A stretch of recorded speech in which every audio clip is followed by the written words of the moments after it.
¿Qué harías si te dijera que muchos de tus miedos no son reales? No me refiero a que no sientas ese escalofrío o ese nudo en el estómago, sino a que la amenaza que percibes podría no existir. Imagina que estás parado en la cornisa de un edificio alto, sientes vértigo, pero sabes que no vas a saltar. ¿De dónde viene ese miedo? ¿Es una advertencia válida o una ilusión creada por tu mente? Carl Jung, uno de los psicólogos más influyentes del siglo XX, creía que el miedo no siempre es lo que parece. Para él, nuestros temores más profundos a menudo se originan en el inconsciente, esa parte de la mente que opera fuera de nuestra conciencia, moldeando nuestra percepción del mundo y de nosotros mismos. Y aquí está la gran pregunta que exploraremos juntos. ¿Cómo saber si tu miedo es una advertencia genuina o una proyección de tu inconsciente? Este video te llevará a un viaje profundo hacia la mente, descifrando las pistas que Jung nos dejó para comprender la relación entre miedo, realidad e ilusión. Comencemos con un vistazo rápido a lo que Jung llamaba el inconsciente.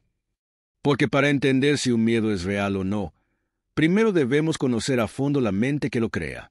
Para entender nuestros miedos, primero debemos explorar el origen de muchos de ellos.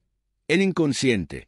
Carl Jung describió el inconsciente como una vasta realidad interna que opera fuera de nuestro control consciente. Pero no es una simple caja de recuerdos reprimidos. Es un sistema dinámico que influye en nuestras emociones, decisiones e incluso en cómo percibimos el mundo. Jung dividió el inconsciente en dos partes principales: el inconsciente personal y el inconsciente colectivo. El inconsciente personal es único para cada individuo. Es el lugar donde almacenamos recuerdos olvidados, experiencias reprimidas y conflictos no resueltos. Por ejemplo, ese miedo inexplicable que sientes al hablar en público podría estar relacionado con una experiencia pasada que ni siquiera recuerdas conscientemente. Pero hay algo más profundo: el inconsciente colectivo. Según Jung, esta es una herencia psicológica que compartimos como humanidad, una especie de biblioteca de experiencias humanas que se expresan a través de símbolos y arquetipos. Los arquetipos, como el héroe, la sombra o el sabio, son patrones universales que moldean nuestras emociones y comportamientos. Por ejemplo, imagina que tienes un miedo irracional a la oscuridad. En el inconsciente colectivo, la oscuridad puede simbolizar lo desconocido, el caos, o incluso la muerte, algo que nuestros antepasados aprendieron a temer para sobrevivir. Este tipo de conexión demuestra cómo el inconsciente colectivo puede influir en nuestros miedos, haciéndolos parecer más grandes de lo que realmente son. Entonces, ¿cómo podemos identificar si nuestro miedo viene del inconsciente personal o del colectivo? Una de las formas que Jung sugería era prestar atención a nuestros sueños. ¿Alguna vez has tenido un sueño en el que sentías un miedo profundo, pero no sabías por qué? Los sueños son una ventana al inconsciente, una forma en la que éste se comunica con nosotros usando símbolos en lugar de palabras. Imagina que sueñas que estás perdido en un bosque oscuro, perseguido por una figura desconocida. Podrías interpretar esto como un simple reflejo de tu ansiedad diaria, pero desde la perspectiva de Jung, este sueño podría ser una representación de tu sombra. Es el lado de ti mismo que has reprimido porque no encaja con la imagen que quieres proyectar al mundo. Al analizar estos sueños y comprender sus símbolos, podemos empezar a descifrar el lenguaje del inconsciente y, en consecuencia, comprender mejor nuestros miedos. Pero esto nos lleva a otra pregunta importante.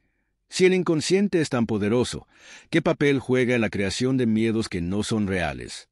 Eso lo exploraremos en la siguiente parte.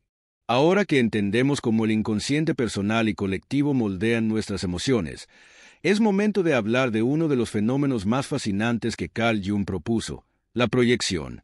¿Qué significa esto en términos simples?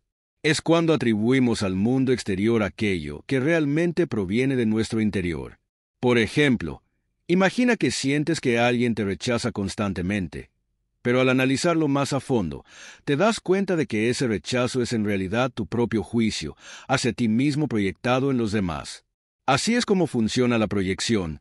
Nuestras inseguridades, deseos y temores internos toman forma en el mundo exterior, engañándonos y haciéndonos creer que lo que vemos es una amenaza externa. El miedo es una de las emociones más comúnmente proyectadas. Esto se relaciona directamente con lo que Jung llamó la sombra, un arquetipo que representa las partes de nosotros mismos que preferimos ignorar o reprimir. Por ejemplo, podrías sentir un miedo constante al fracaso porque en lo más profundo de tu ser hay una voz interna que te dice que no eres suficiente. Pero en lugar de enfrentarte a esa voz, tu inconsciente la proyecta hacia el mundo externo, haciéndote creer que las circunstancias o las personas están conspirando para que fracases. Jung creía que cuanto más reprimimos aspectos de nuestra sombra, más poder les damos para influir en nuestras vidas. Y ese poder se manifiesta a menudo como miedos irracionales. Es como si el inconsciente usara el miedo como un espejo, mostrándonos las partes de nosotros mismos que necesitamos reconocer y sanar. Aquí hay otro ejemplo común, el miedo al rechazo. Este puede estar profundamente arraigado en experiencias pasadas, como haber sido rechazado en la infancia. Si no sanamos esa herida, el inconsciente podría proyectar este temor en nuestras relaciones adultas, haciéndonos percibir rechazo incluso donde no lo hay. Esto no solo afecta nuestra percepción, sino que también puede sabotear nuestras conexiones, ya que actuamos con base en miedos que no son reales. Entonces, ¿cómo empezamos a romper este ciclo de proyección? Jung sugería que el primer paso es la autoobservación. Cuando sientas miedo, pregúntate, ¿qué parte de mí mismo podría estar proyectando este temor? ¿Qué emociones o recuerdos podrían estar alimentando esta percepción? Además, identificar patrones en tus miedos puede ayudarte a ver si están conectados con experiencias pasadas no resueltas. Por ejemplo, si notas que siempre temes hablar en público, es posible que estés proyectando una inseguridad personal, como el miedo a no ser valorado. El poder de la proyección radica en su capacidad para engañarnos, pero también en su capacidad para iluminarnos. Si aprendemos a observar nuestras proyecciones, podemos descubrir verdades profundas sobre nosotros mismos y empezar a liberar los miedos que nos atan. Cuando sientes miedo, ¿cómo puedes saber si estás reaccionando a un peligro real o a una ilusión creada por tu mente? Esta es una de las preguntas más importantes para dominar tus emociones y evitar que el miedo te controle. Primero, definamos qué es un miedo real. Los miedos reales son respuestas instintivas a peligros objetivos.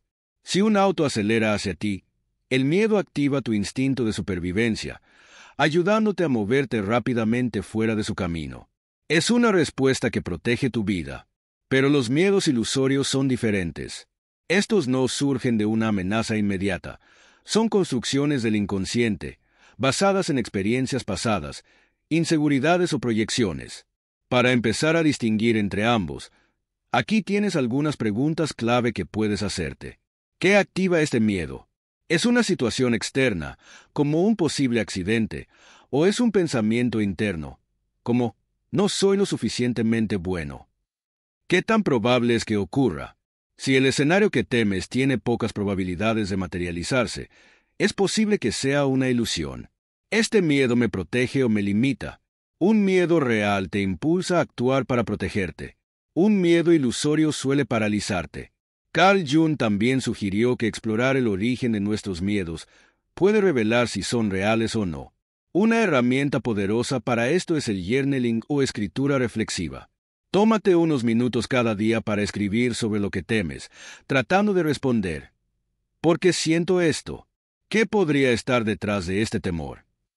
Muchas veces, al escribir, te darás cuenta de que estás respondiendo a una vieja herida o a una percepción distorsionada. Otra técnica valiosa es analizar tus sueños. Jung veía los sueños como un puente entre el consciente y el inconsciente. ¿Has notado patrones en tus sueños que reflejan tus miedos? Por ejemplo, si sueñas repetidamente que estás perdido, podrías estar enfrentando un miedo interno a no tener dirección en la vida. Identificar estas conexiones puede ayudarte a diferenciar entre un miedo real y uno ilusorio. Además, es importante tomar acción. Si el miedo es real, ¿qué puedes hacer para enfrentarlo de manera efectiva? Si es ilusorio, ¿cómo puedes reprogramar tu mente para dejarlo ir? Una práctica útil es la meditación, que te ayuda a observar tus pensamientos sin reaccionar a ellos. Cuando meditas, aprendes a separar lo que sientes de lo que es real. Por último, recuerda que enfrentar tus miedos requiere valentía. pero también paciencia contigo mismo. No todos los miedos desaparecerán de inmediato, y eso está bien. Lo importante es dar pequeños pasos para desentrañar lo que es real de lo que es una ilusión. Cuando logras hacer esta distinción, el miedo pierde su control sobre ti y recuperas tu libertad emocional. Ahora que hemos explorado juntos cómo el miedo puede ser tanto un maestro como una ilusión, es momento de reflexionar sobre lo aprendido. Hemos visto cómo Carl Jung nos ayuda a entender el papel del inconsciente en la creación de nuestros temores, desde las proyecciones de nuestra sombra hasta las influencias del inconsciente colectivo. También hemos hablado sobre herramientas prácticas para discernir entre miedos reales e ilusorios, y cómo éstas pueden ayudarnos a recuperar el control sobre nuestras emociones. Aquí está la gran verdad: el miedo, ya sea real o ilusorio, no define quién eres. Sin embargo, lo que haces con ese miedo sí puede transformar tu vida. Jung decía que enfrentarnos a nuestra sombra no es tarea fácil, pero hacerlo es el primer paso hacia la verdadera libertad emocional. Esa valentía para mirar dentro de ti mismo, para cuestionar tus temores y buscar su origen, es lo que te permitirá crecer. La próxima vez que sientas miedo, recuerda esto: no estás solo en esa sensación. La humanidad entera ha enfrentado sus propios miedos a lo largo de la historia, y cada uno de nosotros tiene la capacidad de transformar esa emoción en algo positivo. Usa las herramientas que hemos discutido, escribe sobre tus miedos, reflexiona sobre tus sueños y encuentra el coraje para mirar más allá de lo evidente. Y, sobre todo, ten paciencia contigo mismo. El camino hacia la autoaceptación y el entendimiento profundo no es lineal, pero cada paso que das te acerca a una vida más plena y auténtica. Antes de cerrar, me gustaría invitarte a ser parte de esta conversación. Comparte en los comentarios cuál ha sido el miedo más desafiante que has enfrentado y cómo lograste superarlo, o qué estás haciendo para trabajarlo. No olvides suscribirte al canal y dar like si este contenido te ayudó a reflexionar sobre tus emociones. Recuerda, el miedo puede ser un desafío, pero también es una puerta hacia tu crecimiento personal. Ábrela. No estás solo en este viaje,